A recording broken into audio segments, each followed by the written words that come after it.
Hello, Salt Strong Nation. Joe Simons, like diamonds, we are back. This is going to be a fun episode. We have a friend, fellow comrade, insider member named Pat Ogletree.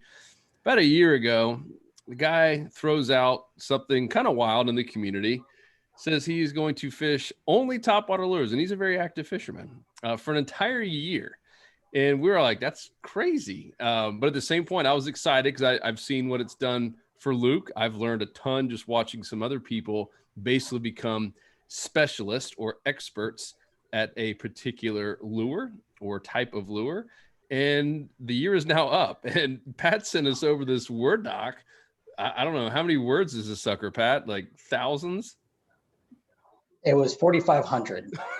Okay, 4,500. It was thousands. Yeah, literally looking at it's 4,454 words. It's very impressive, and it's amazing resource. It's awesome. Yeah, and some really interesting intel, some stuff that I think is going to shock you if you have used topwater lures, which I'm guessing you have if you're watching this. And we're going to talk about all the different types. We're going to talk about color. Does it really matter?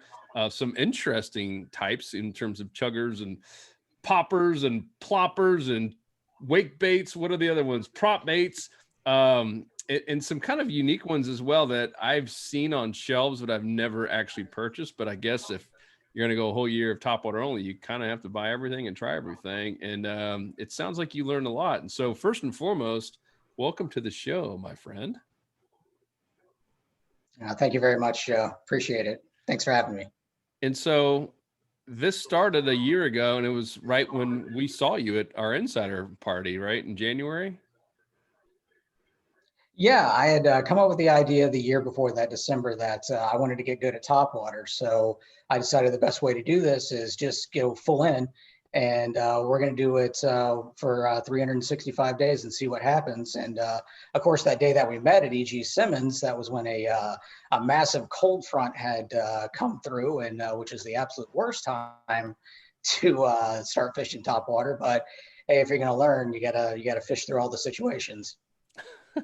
Yeah, so how many different outings do you think you've had all said and done this past year?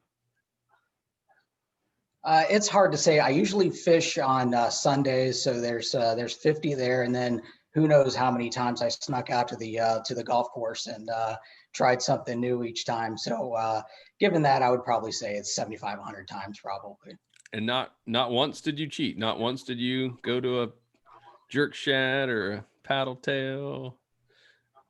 No, the only way that I could keep from doing that is I literally took everything out of my kayak, and I only brought this with me, this one box. That's all I fished out of for 1 year.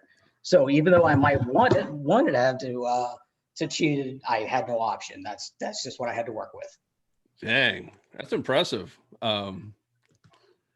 It's pure dedication. Yeah, that's crazy. And that's really that's the only way to get good at something too. Is because I did the same thing for jerk baits back when I really started learning saltwater fishing, and it makes you like it. You will eventually learn the modifications to a retrieve to get fish to strike on a tough day, or when the situations don't arise. Like topwater, I think is the ultimate challenge because there's many situations where it's really tough to get a topwater bite. Yeah. And like that day of I remember you mentioned it, and then that cold front came in. I was like, there's no way he's going to throw all topwaters all day. And sure enough, you did. And the fact that you stuck through it the whole year is remarkable. Yeah, it's amazing how stubborn I am, but I think it's more the reason why I bought the just the one tackle box and I had to not bring anything else was just lack of willpower. I know I probably would have leaned if I'd have brought something else. But yeah, it's like you said, it's the best way to get good at something. So how many different types of topwaters did you try? Wow, that's a pretty big question. There's a lot of different types. I would say if they made it, I probably tried it, and unless it's some really oddball stuff. I've got soft plastics, I've got walkers, I've got chug baits, I've got wake baits, subsurface floater divers. Tried a little bit of everything. Even like the bullfrog that Luke likes to use. I tried those, and those Savage Gear setups that you've seen, that they look like ducks and spiders and turtles, and I even threw those. You know, you never know until you try. Did you ever look with those, like a duck or anything? I still haven't tried anything, any of those. Any success? No, to be honest with you, I've tried it, and I think they probably work under certain situations, but I just didn't run across those situations. I think you really have to find a highly aggressive bite and something in just the right scenario where they're not really being picky about what they're eating. They're just hitting at anything that moves. But it was more the traditional baits that work best for me. Too cool. All right, so where do we start on this thing? My goodness, 4,500 words. So it's season, seasonality. I thought that was a good breakout. You broke out by season and type. Let's do that, because that's very valuable. Okay, so so seasons. Let's start with there. Since I started this in January, we were just we're in the middle of the winter.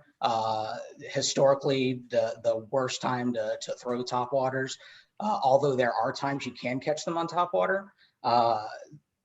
Just the winter time is not. This is really kind of the time you put them away and start working your subsurface stuff. So what I typically did with that time was I was just finding out equipment issues because although with topwater you can use your normal inshore tackle, it doesn't take special tackle. It doesn't take the lightweight setups and the special reels, because you're going to see the strike and you don't necessarily have to feel the strike. But I did notice with certain rods, they didn't work as well working the lures as others. So that's when I was dialing in. That's when I was realizing that you have to use a mono leader. If you use fluoro, you're going to get tangled up with the hooks, a lot more than you will with mono. That's when I found out that I prefer bait casters over spinners. Not saying that spinning reels don't work. My preference is with a bait caster. The 7/6 rods didn't work for me because it's typically a point down, a rod tip down. I'm short. I'm fishing out of a kayak, so I was slapping the water a lot. So I prefer a shorter rod in the 6/6 to 7 foot range. So that's what I spent a lot of that time in January. The one thing that I did discover, say January to early February, the one time that you can catch on topwater is days much like today, where you had a cold front come through on the weekends, and then you're on a warming trend. So once that water warms up, the fish move into the shallow water, and right like today, right when we got a next cold front lining up, the wind picks up. So the fish aren't going to be as spooky as they are on a dead calm day.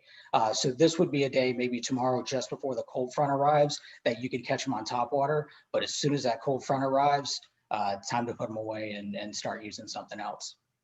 Unless you forced yourself to only fish topwater for an entire day. And then you start working on your gear some more and fine tuning that. But going back to that, I did follow in my favorite setup that I have now is I've got a Falcon 6.8. It's a coastal. It's a medium heavy and a moderate action.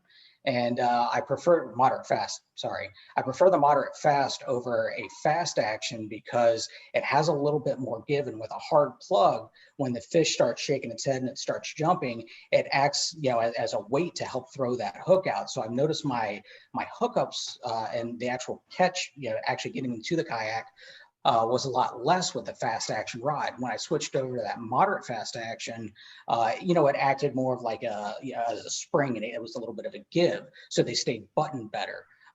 And that has really been my go-to. As a matter of fact, even with it all set and over, that I'm going to use that for topwater only. I'm probably not going to throw anything else with that rod except that. And it's a bait caster with 30-pound braid. I use Berkeley big game for my leader material and a 30-pound. And typically I'm not using any more than maybe 12 inches of leader. You don't need a whole lot of leader material. And tying a non-slip loop knot on pretty much all my topwaters.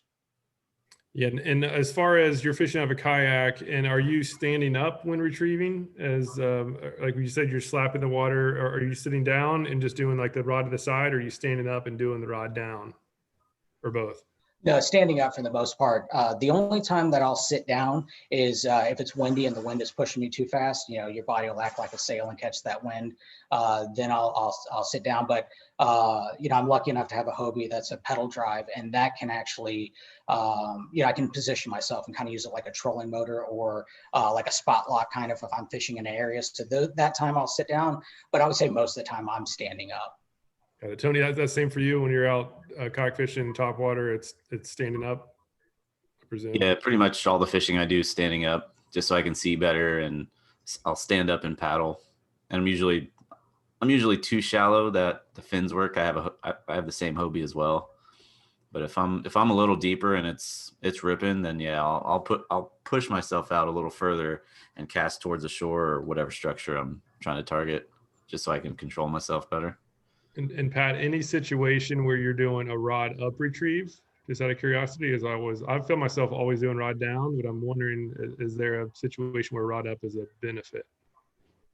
Wake baits. When you're throwing a wake bait, you're going to keep rod up. That way you can keep the bait closer to the surface. And if you have to vary your retrieve, say you want to pick up the retrieve, it'll keep it up further.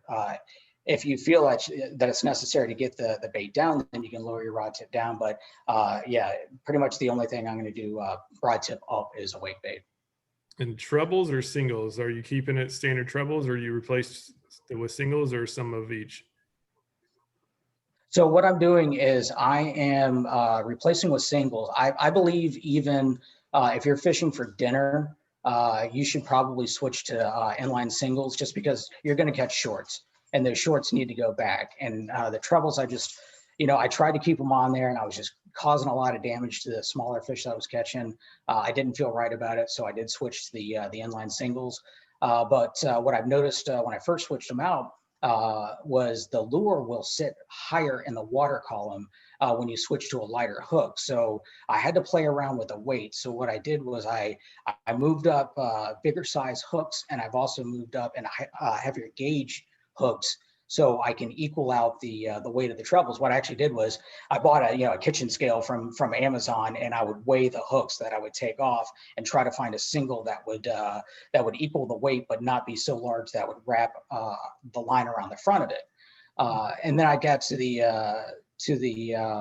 idea that I liked the walkers and the prop baits having a heavier hook in the back to get that back down a little bit. And the reason why I do that is when it gets windy out and the waves are really choppy, I like to work the bait really hard.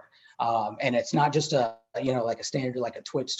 It's really hard. You're trying to bring as much attention to that lure as possible. And with the back of the lure sitting lower in the water, you could do that better. And that seems to work out for me. And even if you're not working it harder, when the back is sitting lower in the water, it doesn't move as far forward. So you could, in a slower situation, you could almost keep the lure in the same spot and just twitch it back and forth. So there are some advantages to that. The advantage to having the lighter hooks that'll cause the bait to sit higher in the water is if you're fishing for aggressive fish, really actively feeding fish, trout and snook, you can work it faster and cover more water that way. But I found that it benefits me better to have it sitting lower in the water column. Pretty cool. What brand? What brand of inline hooks did you find that are that thick that compared to the trebles? Is it like the owner, like the 2X, or are we going BMC or Mustad? So depends on the size of the lure that you're using. Like a smaller, like say a Spook Junior, what I've done is I'll use the owner 1X on the front, and then I'll use a VMC 3X or a 4X in the back, and I'll go up one size. So say it'll be a 1/0 1X in the front. It could be a 2/0 3X in the rear. And it doesn't, and on a plastic bait, it doesn't take that much difference to get that back end down. Now, wooden bait, I've tried. Those wooden baits, really, they're pretty buoyant. So you have to really, it has to be a really big difference in the weight. And I really don't, I don't mess with the wooden baits too much, but the plastic baits, definitely. It's cool. You mentioned mono over fluoro, get it? And can you explain why? What about bait casters versus spinning? You said you preferred the casting over the spinning, but what was the main reason? I've got a bad shoulder, and the bait caster, I can hold it closer to my body and lower, and it's just easier for me. I like the pickup speed on a bait caster when you're working a hard plug. And I know Luke has been saying that he's liking the bait casters on dock fishing. It seems to get the fish out quicker.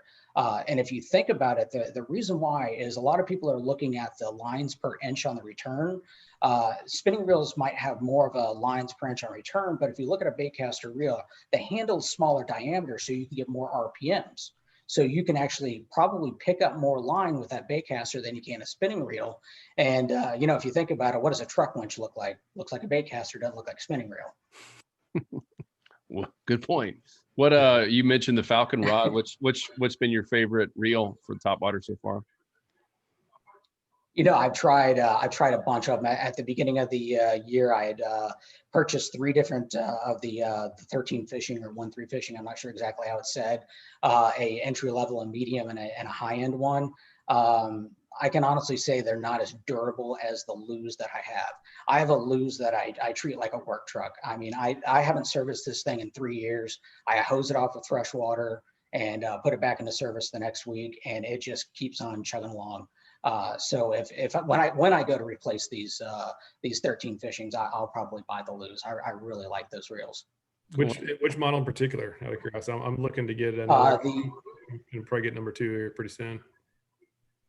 The MB Tournament, that's the one I'm using. I think it's in the 150 price range, and you can get it in 3 different gear ratios. I stick with I think the 7.0. I think the 8's too fast, and the 6-8 I think is what it is too slow. So I think that 7.0 is the sweet spot. Tony, are you doing much bait casting now or did you go pretty much all over to spinning? No, I'm still using spinning. I have 2 of the 13 fishing reels that I take out every now and then, but my preference is still spinning, but I think it's just a matter of doing what Pat did with Topwaters, is just go out with bait casters and get used to them. Biggest issue for me is just dialing them in with the right lure. Yeah, it's a lot tougher because as soon as you change a lure, whether it has a different weight or a different wind profile, as far as catching the wind versus not catching the wind, it can be a huge mess. Whereas spinning, you just throw another lure on and sling it, and you don't have to worry about those birds' nests. So I'm still kind of going back and forth. I'm using more spinning than bait casting, but for that dock fisting, I definitely like in bait caster, and for topwater, I need to try that out. Yeah. Cool. All right, so we can all agree we started going down the seasonal path that winter is a tough time, and unless you have made a pledge to your entire fishing family and all your insider members that you're going to do it for a year, you might just want to skip topwaters during the winter. So into spring, though, different story. What did you find in this? Absolutely. Probably when it started getting pretty fun for you to be doing this. Yeah, it was actually fun catching fish again. It was good. What happens in the springtime is you'll see the bait fish starting to emerge, and over here on the East Coast, we get kind of a secondary bait fish run. It's like the spring bait run. We all heard of the fall mullet run. In the springtime, what happens is all these bait fish will flow out of these creeks, and they'll congregate at the mouth of them. And sometimes you'll just get them so thick that it is, you can almost walk on the water without getting your shoes wet. And those times are great because all the predators come around. But the issue with that, with a lot of times, is getting your bait noticed because there's just so much commotion going on. And that's when these topwaters shine, particularly these prop baits. I'll show you the one that I like to use. This one is made by High Roller. It's called a Rip Roller. It's a 3.5 inch. I think it's a 3/8 ounce.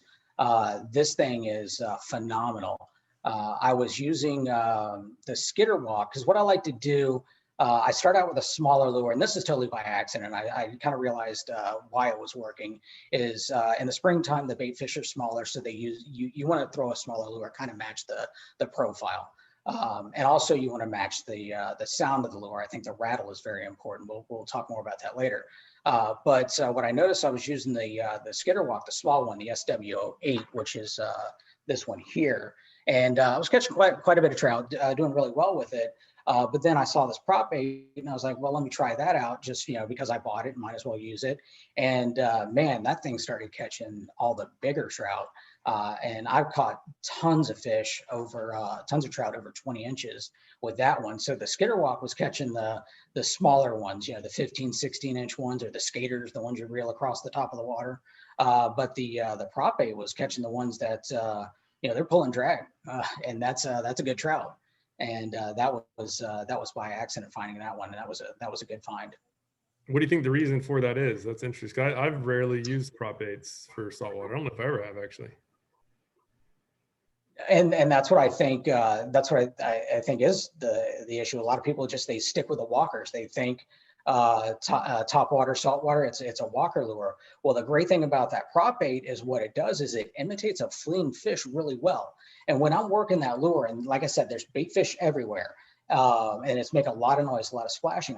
I'm ripping it really hard, and that prop, when it breaks the surface of the water, it sounds exactly like fleeing bait fish. And I think that just gets attention of the bigger fish, and they can't stand it. And that's a wood one that you showed up to. So there's no rattles. It's that prop is what's doing all the action and vibration. Yep. It's just that prop. There's no rattles. It's a solid wooden lure. I did switch out to single end lines on that one. It does come with the treble hooks, but that was a company. It's called High Roller. It's out of Gainesville. Marilure makes one that's called a 5M. It's a twin prop. I would probably take the front prop off and just modify the back one. And the cool thing about these prop baits is you can work them fast and you can work them slow. And with these propellers, you can actually pinch them down. They'll make less noise, or you can expand them up and they'll make more noise. I really didn't mess with that too much. I kept them, basically flat the way that they come, and I would adjust the noise by how hard I would work the lure. And how hard you work the lure is dependent on how thick the bait is. You don't have to make a whole lot of noise if there's not a whole lot of bait. But if there's a ton of bait, then you need to get their attention. Tony, what's that lure you use that has that big prop that spins around? This is like one prop. I was just gonna say I've used the Whopper Plopper. That's this one here, and it has a single prop on the back.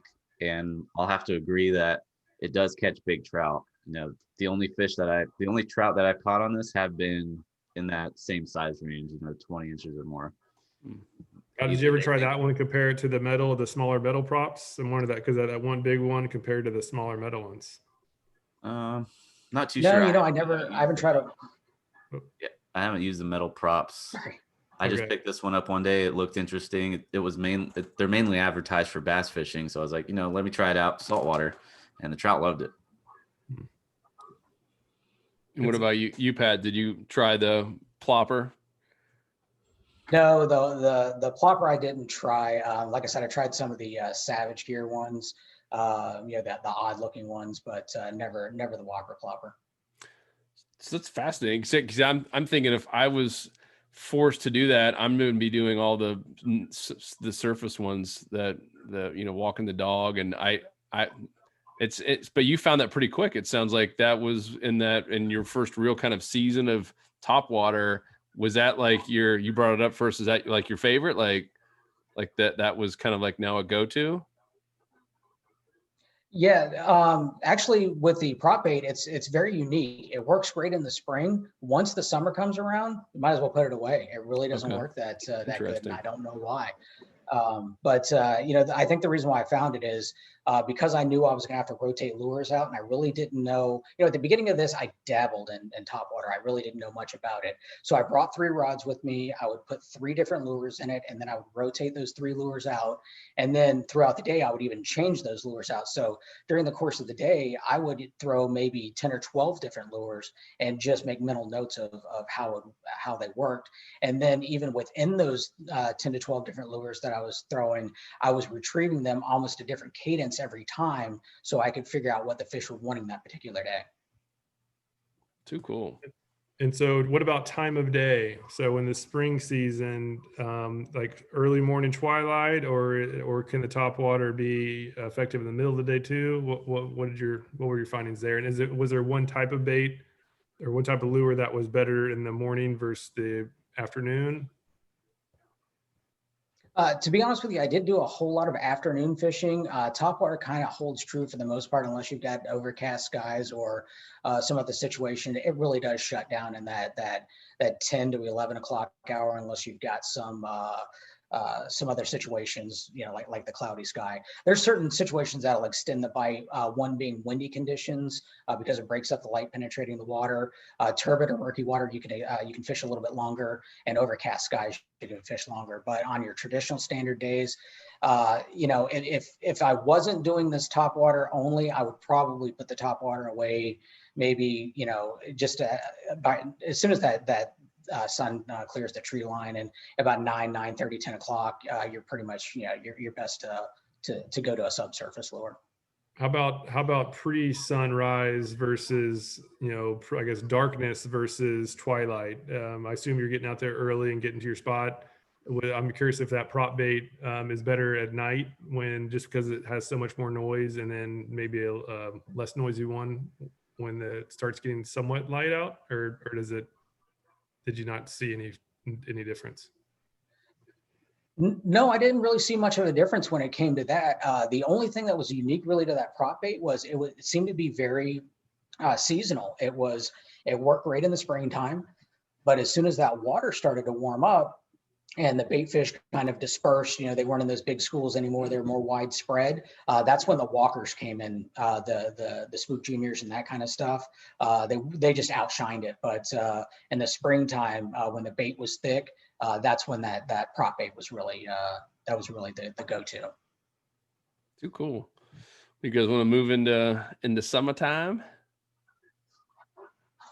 Let's do it. I assume that's even earlier, super early starts, I presume.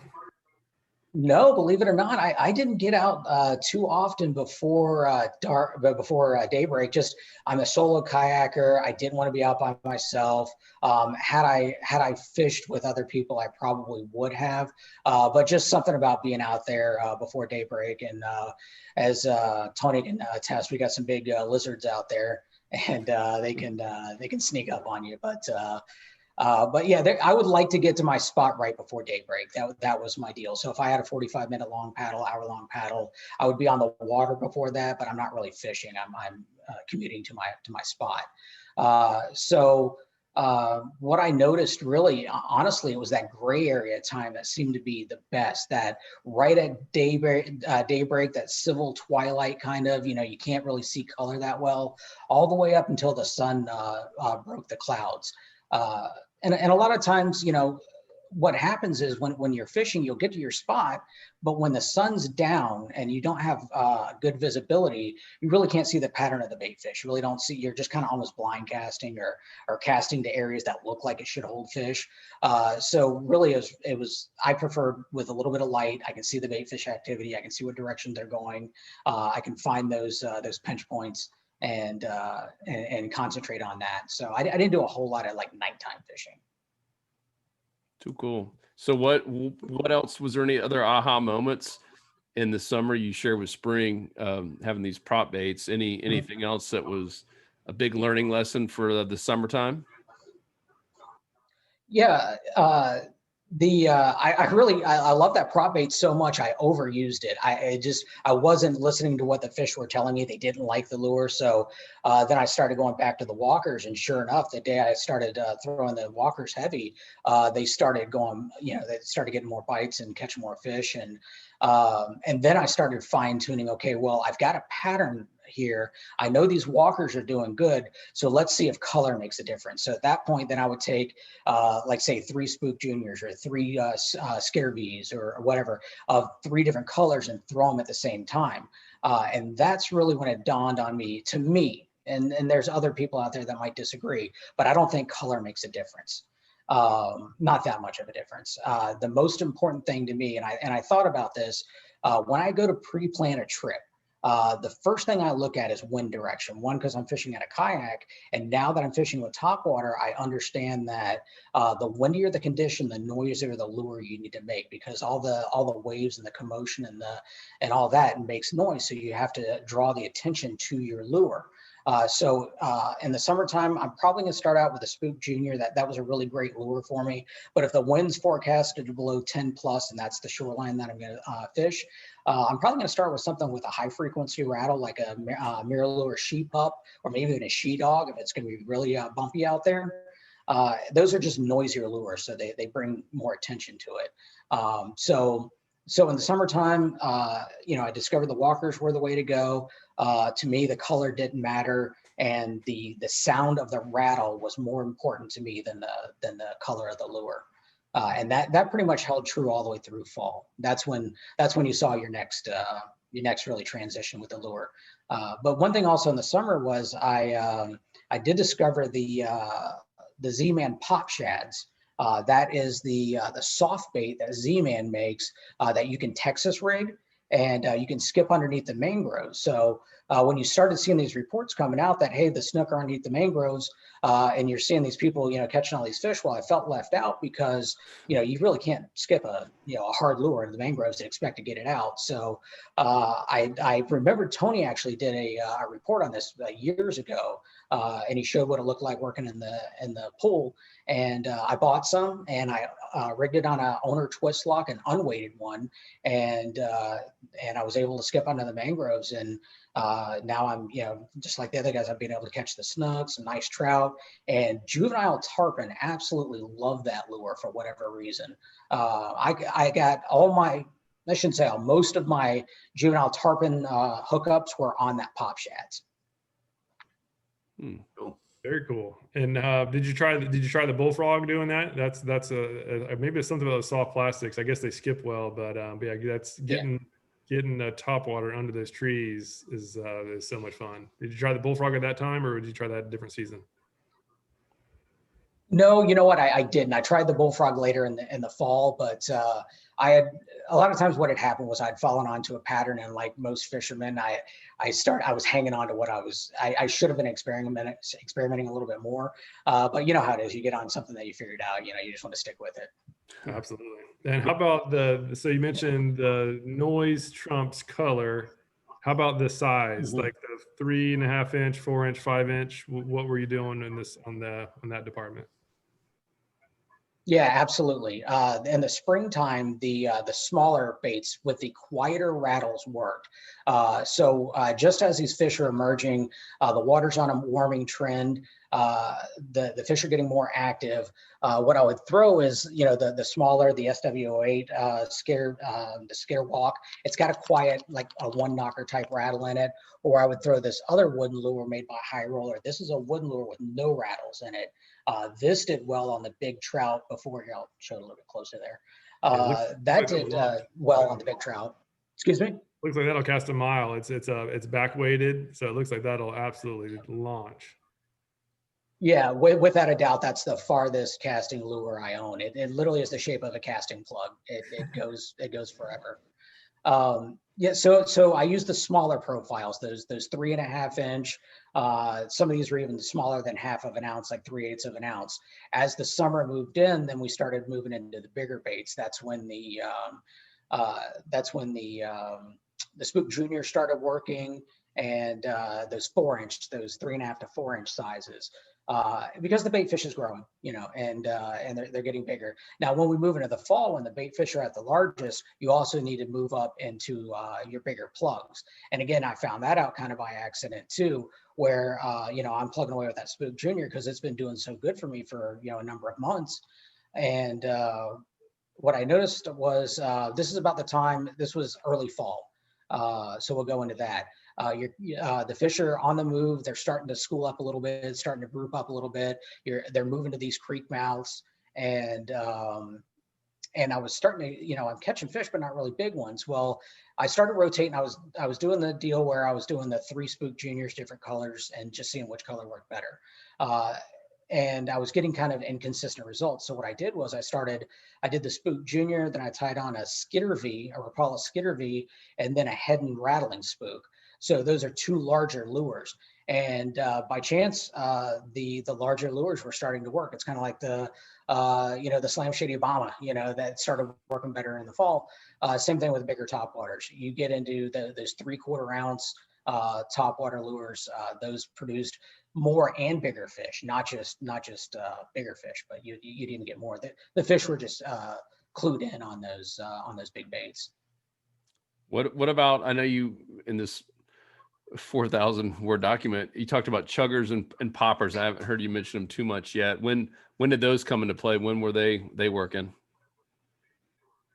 Summertime. That was another lure that was working really good when the fish would hide up in the mangroves during the day. They would come out, in the lower light areas to feed, and so in the mornings they were working really good. Snook love that. They just love that sound. They can't resist it. So my favorite time to fish those was early morning before the shadows went away. Along like a mangrove tree line or mangrove points or something that had an undercut bank on it, where the fish would just come out during the morning, but then they would hide back underneath during the day. Those work good. There's two different styles. So this is a storm chug bug. That's your standard chugger with a rattle in it. That worked really good when the wind was up and whenever it was overcast outside. Now, if it was sunny and bright and you were in the dog days of summer, this is another one that's made by High Roller. It's a wooden lure. Now, this one, it's kind of hard to tell. Maybe you can see there. It's not a full cup face. It's a half cup face. So this is more of a spitter. It doesn't chug. So what happens is when it's calm out, we know that the fish are just spookier. When there's no wind, they're in shallow water, they just get a tendency to be spookier. So you can't use something really loud or makes a lot of commotion. So that's when I like using this spitter type lure. It really you could work the lure closer to the fish without them getting spooked off. And that's when those really took off. To be honest with you, I didn't use them a whole lot because there wasn't too many days out there where it was calm in the summertime. We had a pretty windy summer, so I was sticking to more of the walkers and the rattling chug bug. Yeah, and that chugger, I guess those two are probably really good for the mangroves as well because they're more of a slow retrieve, so that we can kind of keep it in the strike zone. Like when that strike zone is going to be, say, 3 feet away from the mangroves, you can have a little bit more time in that zone than like a walk the dog, which is going to kind of zip out of there. Yeah, absolutely. And the cool thing about topwater lures is one of the best things about them is they're a search bait. So a lot of times what you can do with them is, just be observant out there, pay attention to where you're getting your strikes from, even if the fish is following, where are they coming out from? And then you can start concentrating your cast and work in the areas that you're seeing the fish at.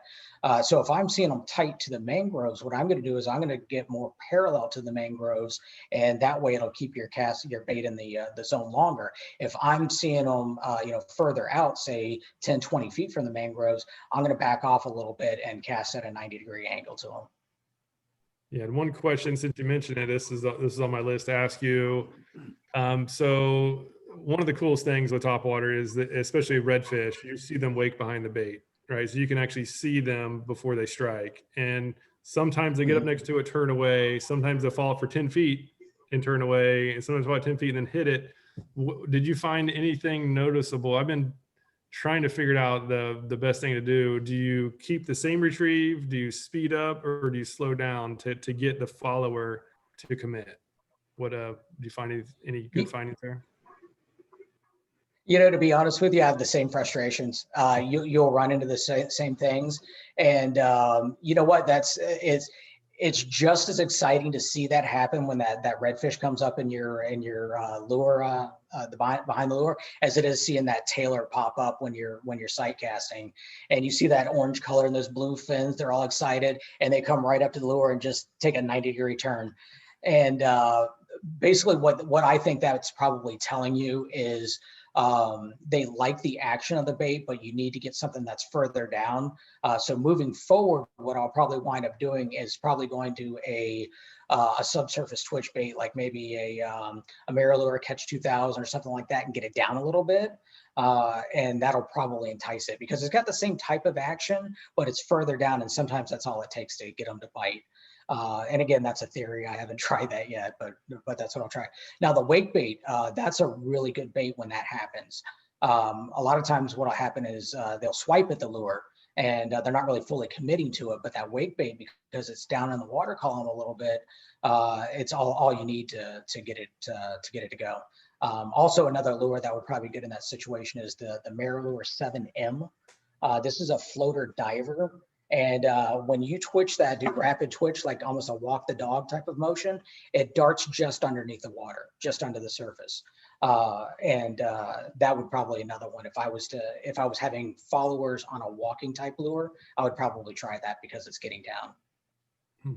Tony, have you tested out? I know you do a lot of top water, at least seasonal, on the follower. Anything you found that get more commits than turns? It's always a heartbreaker when you see that fish turn off.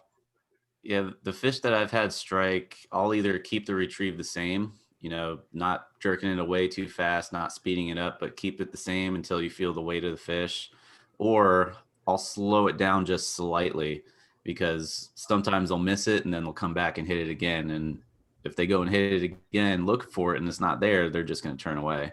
So they'll either lose track of it or you just have to slow down your retrieve just slightly, but don't stop it completely. When you stop it completely, that's when those fish you're going to see them dart off the other way. So like, all right, that's not food if it's just going to sit there. And for those who aren't totally committed to topwater, when you get that follower and it turns, get a paddle tail or something. Like Pat was saying, like a paddle tail, some open face jig head, they'll swipe at it more often than not because they're interested in eating. They just didn't want to go the extra effort or whatever.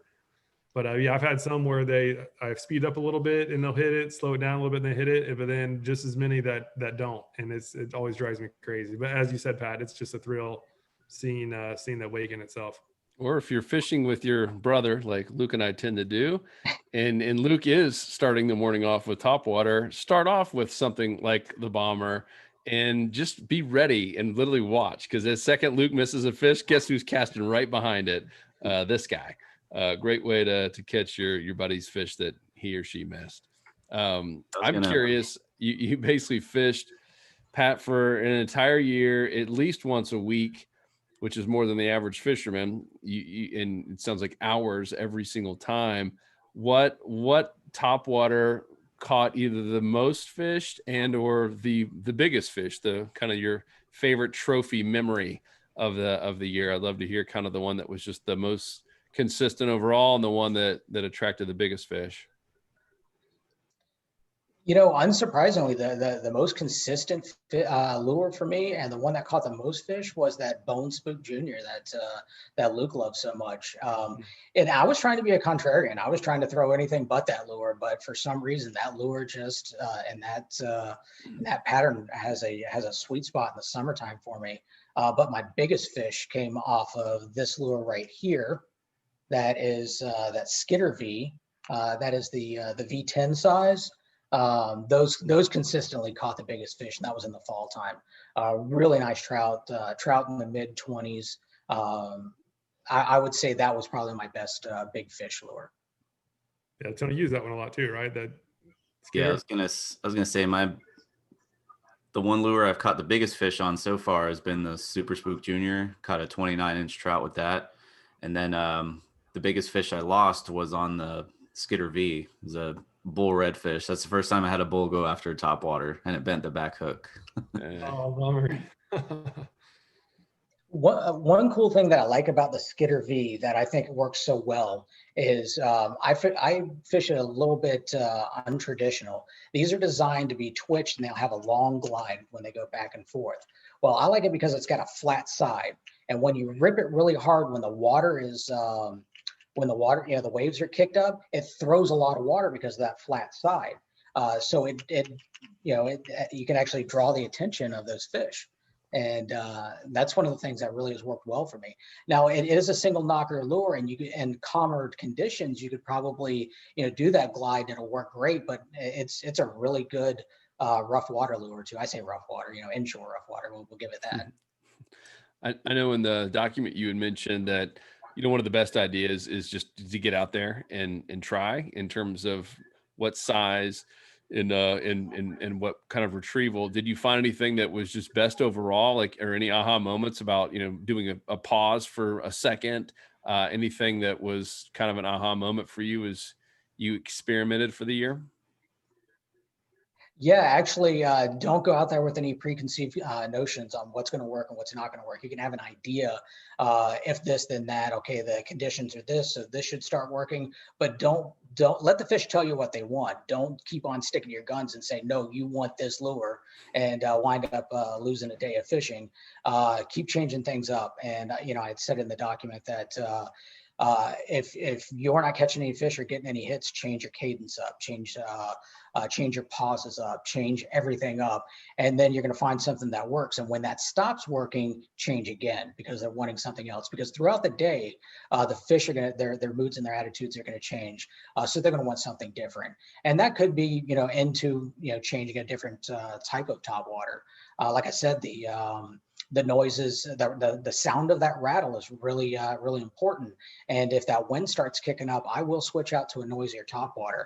If it's flat calm, then I'm going to use something with a one knocker type rattle like that Spook Junior. Those seem to work better in calmer conditions. So a question I had was going back to talking about the fish following the lure and not committing. And I want to test this out myself quite a bit. Is have you tried any scent or anything like that with topwaters? Yeah, I just started doing that probably a couple of months ago. Matter of fact, this rattling spook I got right here is covered in Procure, and I got it on my wife's desk, and she's probably not going to be happy, but yeah, I started trying that, and to be honest with you, here's the issue, Tony, and the situation in the waters that we're fishing. It's hard to see followers unless they're breaking the surface or they're waking, or if they're just under, because our water conditions aren't very good. So I really haven't got any really hard intel on that. But in my mind, I don't think it can hurt. I mean, I really don't, because I think some of those followers might come up to the bait and they might smell something or see something that they don't care for, and that Procure, if that masks an odor, then so be it. Yeah, a lot of it's just masking. I didn't realize how good fish can smell, and like way better than dogs per the research. And yeah, like the human scent, like our natural human scent is a negative odor. And I think just if only the scent stuff, whether it's Procure or anything else, if only it just masks our own stuff, which our own scent, which is bad, like that's a big deal. I'm not sure. I've tried it with topwater too, and I haven't noticed a difference, but again, it definitely can't hurt.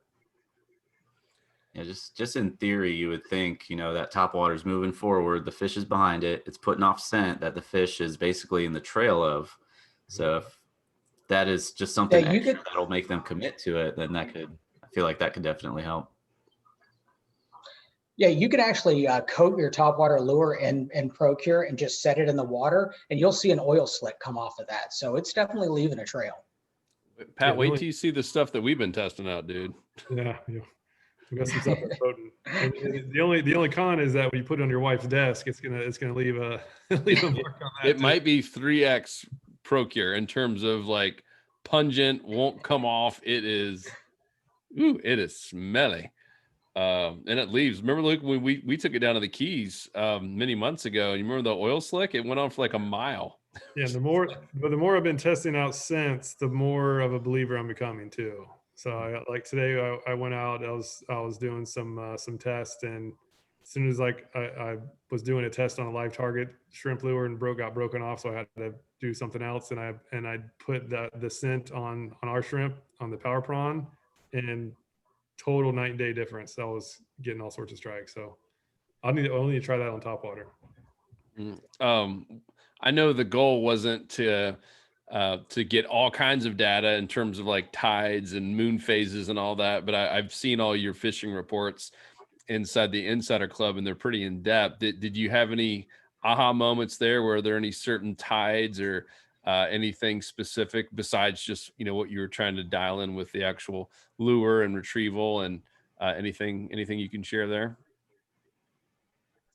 Yeah, when where I fish at, there it's non-tidal. The current is really dictated by the wind. So what I did notice with the topwater is it does work better when there's a little bit of water movement, whether it be wind driven. And during the summer, I really like a wind swept shoreline, meaning the wind was going parallel with the shore instead of directly against it. It seems like it created a false current, and the fish would stack up in there. And I found that pattern to be pretty solid throughout the summer. But yeah, as far as tidal and moon phases, to be honest with you, I don't pay a whole lot of attention to that, just because of the fact that I only get to fish certain times. So whatever I'm dealt with is what is what I work with. So to be honest with you, the moon phases really, I don't like fishing the morning after a full moon. But if that's the day that I got handed to me, then that's what I'm going to do. Cool, smart.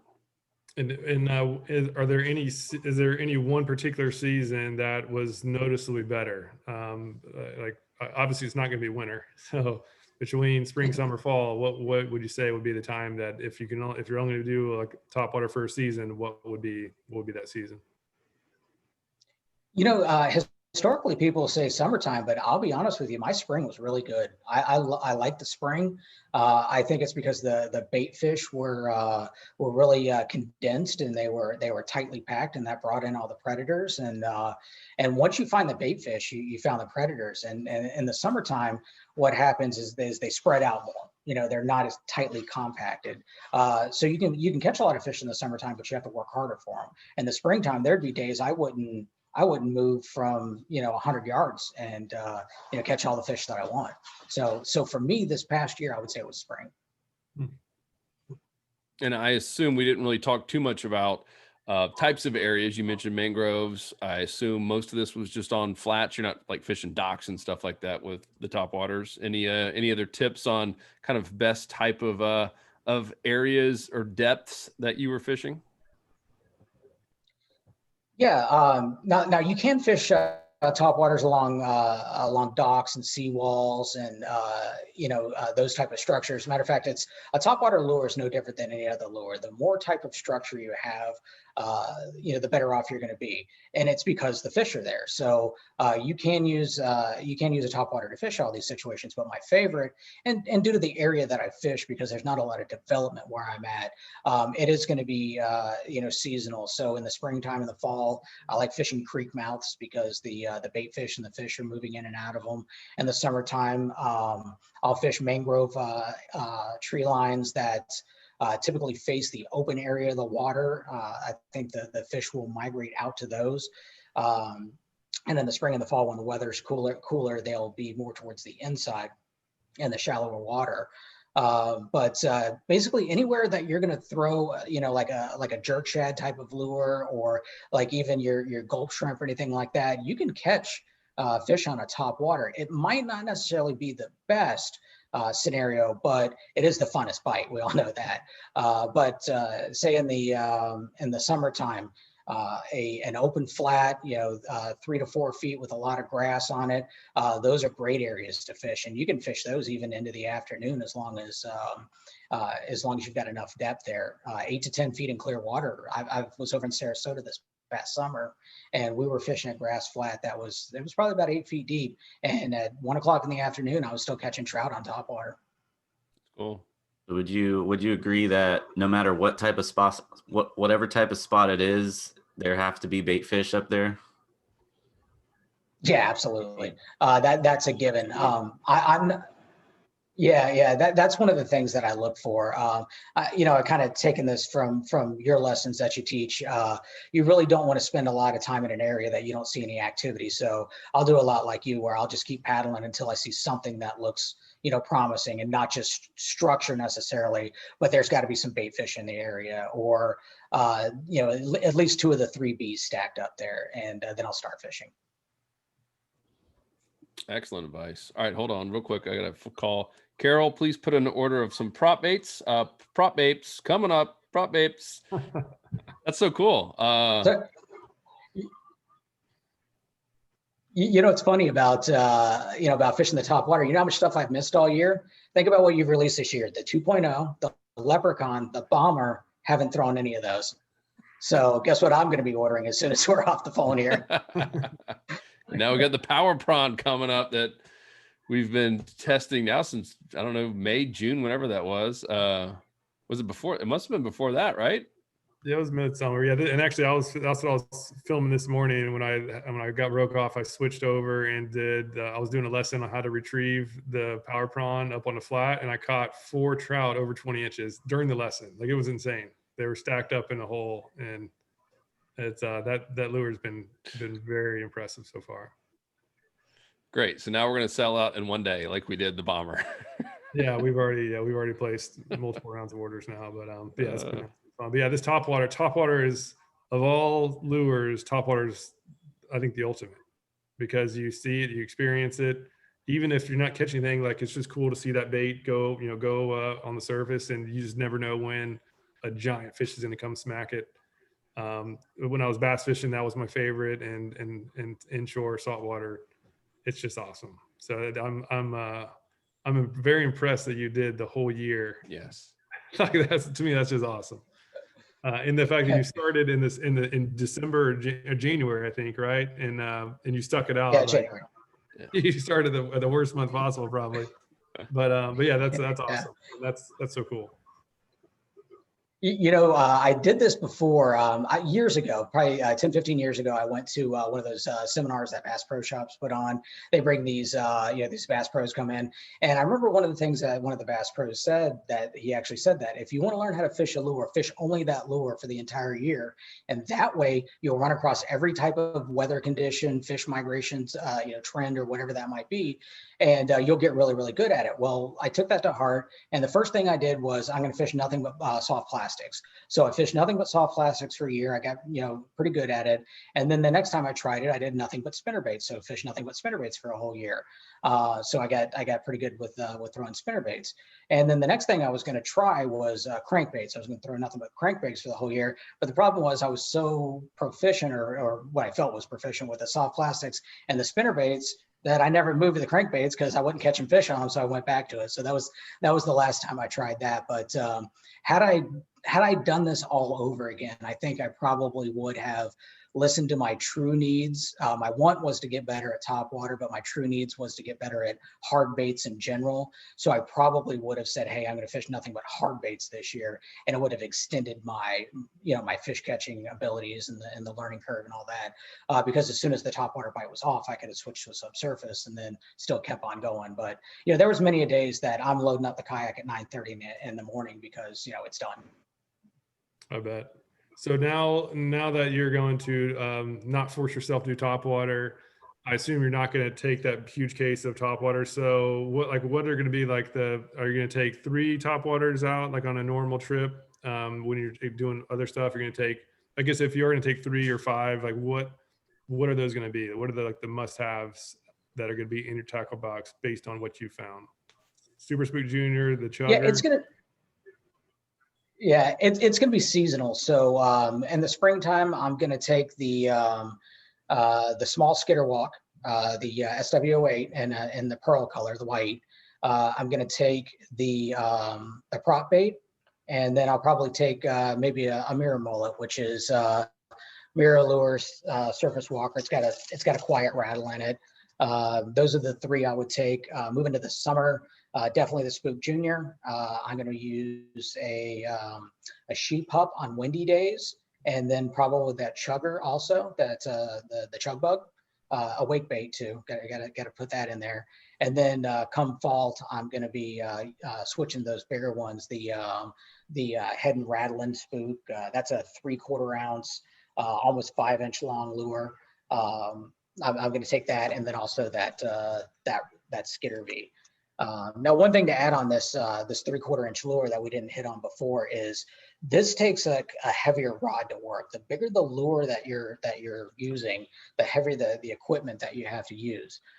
You want to keep the lure in that sweet spot of the rod range, somewhere in that. If it's a 1/4 to 3 ounce rated rod, that 1/2 ounce lure is perfect for. But if you try to work a 3/4 ounce lure, you're not going to be able to get the action out of it that you should. I've got a bait casting rod that's kind of like a a medium heavy plus. It goes all the way up to a 1 ounce lure, and it really does well with those bigger topwater lures. Now, because of that one, it's got a lot of backbone. I actually spool that one with mono because the mono has a little bit of give to it, and it keeps the fish buttoned a little bit better. I was losing fish left and right when I was using braid, but when I switched to mono, it's a low stretch mono, but it did much better than the braid. The braid would just pull the hooks on that heavy rod. And on that big topwater, is it designed to have 3 hooks on it, or was it just the 2? Because I'm wondering if you replaced. No. Good. No, this is the biggest one that I saw that it only requires 2. There's no center. Any bigger than that, and actually some of them that size does require 3. On the 3, what I've done, I've only got a couple of lures and I haven't used them that much. I will remove the center hook and just use the ends. Like this is the 7M. This is my go-to on one of those dog day afternoons. This is a great bait. It's a floater diver. So I put 2 end lines on it. This is what it looks like from the factory. It's got triple trebles. So what I do is I'll remove that center hook, and then I'll put a 1/0 in the front, a 2/0 in the rear. And what's cool about that is when you do this, not only does it have a darting action, when you're winding this lure in, it has a nice little wiggle under the water, and it's great for trolling from spot to spot. That's saved my skunk many times. Trolling the topwater. Yeah, to me it just looks so much safer on the inline, 2 inlines, like 3 trebles all packed there together. That just looks like a getting hooked waiting to happen. I've never had one in the face or any of that, knock on wood, that you've seen, but tons in the hands, and shirts ripped apart, and just treble hooks. I mean, think about it, 3 trebles, you got 9 points to stick you. That's no. And especially close quarters in a kayak, and you got a trout flopping around. Just waiting. This disaster waiting to happen. 9 points on a 4-inch plug. That's not a good ratio. Right. Carpet in my office looks like a cat went to town. Drop those things on the carpet, you're never getting them out. No, cutting them out. Cool. Well, Pat, I see the time we've gone a little bit over, but this was awesome. I think we could probably go another hour on this. And we'll have to have you back on for your next wild experiment. And for those of you who are not insider members, we'll have some of the notes in the show notes at saltstrong.com/podcast. And then if you insider members, I think what's been really neat is just following along. Of course, you can click Pat Ogletree's member profile and you can see everything. I remember a few times, you always did a great report every week, but you would also ask questions a couple of days before. Hey guys, I'm going out today and I'm going to use these 3 colors, white, black, and some, fuchsia color. Which one do you think is going to work best? And everyone was kind of chiming in, and then you would report back on what happened. I love kind of watching the progression of all that. So for you insider members, you can follow along, and just thank you in general for all the support. We talked about it on a prior podcast, just how blessed we are to have such amazing members in our insider club, not just as people, but just how helpful you guys are. I mean, just so positive, and all the tips you're leaving, like we're personally reading this stuff as well. And like, I got a whole page of notes here of I'm jotting down and like, oh my gosh, like this is good stuff. So we absolutely love it, and certainly blessed to have you take some time out of your day to do this. This has been great. Well, thanks for having me. And what you guys have built and what you've done is there's nothing like it out there. And the positivity that's out there, the knowledge, the spreading of knowledge is great. It's what makes us all better. But the absolute positivity that's in this group is you don't see this on the internet anywhere. I mean, any other fishing forum or site, you could post a question on there, and within 2 comments, it's gotten ugly, it's gotten negative, but there's none of that in the Salt Strong community. It's a great place to be, and I love it there. And thank you for doing what you did out there. And Tony too, all those lessons that you put out there.